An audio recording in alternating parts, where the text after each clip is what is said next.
So, gun control in Wisconsin and pretty much everywhere throughout North America is a very controversial topic. You hear a lot about it in the news, magazines, newspapers. Pretty much everywhere you go, people have different opinions on it. For me, I'm pro gun control. I agree with it 100% as long as it's in the hands of the right people.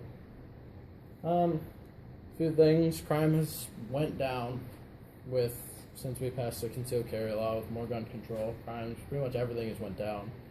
People are now safer everywhere.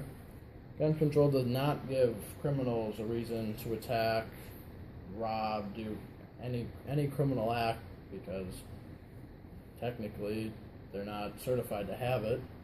The class for concealed carry puts money into the government and our economy. It's a pretty expensive class, and you have to do a lot to be able to get certified for it. People who carry guns, like I said, are certified for it. They're responsible, and they've done everything they needed to do in order to be able to carry.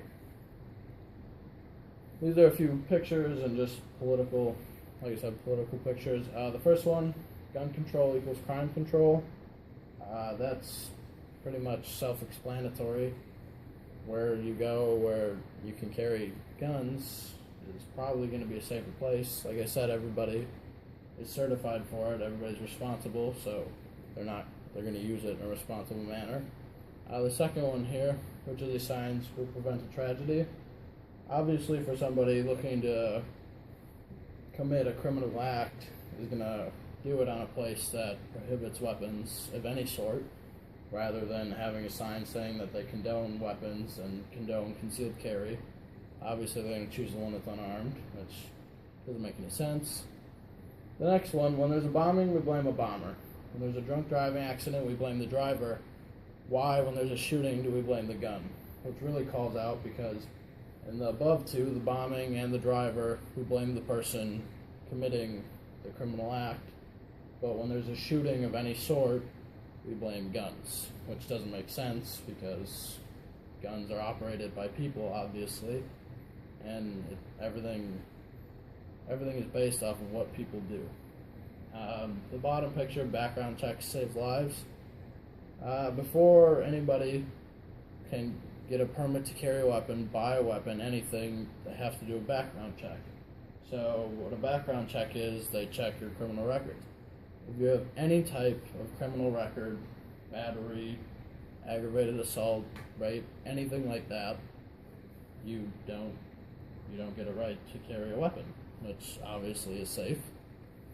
Negative opinion: guns kill people, guns do everything, guns arm criminals, guns provoke violence and crime, and obviously guns are associated with terrorism, which I guess in a sense is true, but that's not what guns are made for.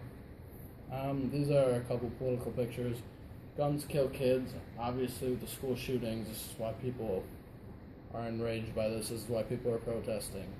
Stop the violence. Stop the NRA. The NRA is actually a good program, if you will. They do a lot of fundraisers, raise a lot of money. They donate a lot, so they really give a lot to our government. The top right picture, access to mental health care. And then it's a gun store. This is obviously for people who think people who use guns are crazy. Everywhere you're going to have bad people doing bad things, so there's always going to be that select few. But I think the number of responsible gun owners outweighs the number of irresponsible gun owners. These are graphs of Wisconsin. Top left, concealed carry license denials. So when it first came out, these were numbers and reasons why people were denied the permit. The top one, domestic violence. So almost 450 people were denied in Wisconsin. This is just Wisconsin. Were denied concealed carry permits. Felony conviction, almost 250 people. Unlawful use of controlled substance, so drugs, anything like that. Juvenile occurrences, fugitive, and other miscellaneous ones were also denied. So pretty much if you've ever done a criminal act, you lose your right to carry this permit and be able to conceal carry. The bottom one, violent crimes. as the years have gone on and concealed carry was passed and more guns were introduced into communities with concealed carry and everything else, crimes have started to go down, as you can see. The top right one, that shows the yellow line is guns, and as guns go up, the blue line, which is crime, goes down. As you can see, when guns at its highest, crime is at its lowest. These are other charts.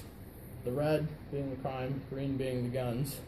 In the beginning, you see green is low, red is high, and as they start to even out, they kind of meet in the middle there. And as guns start to rise above, red starts to go below, meaning more guns, more concealed carry permits, less crime. And the chart down there is the same part, pretty much the same thing, it's just other countries. This one is a Wisconsin chart.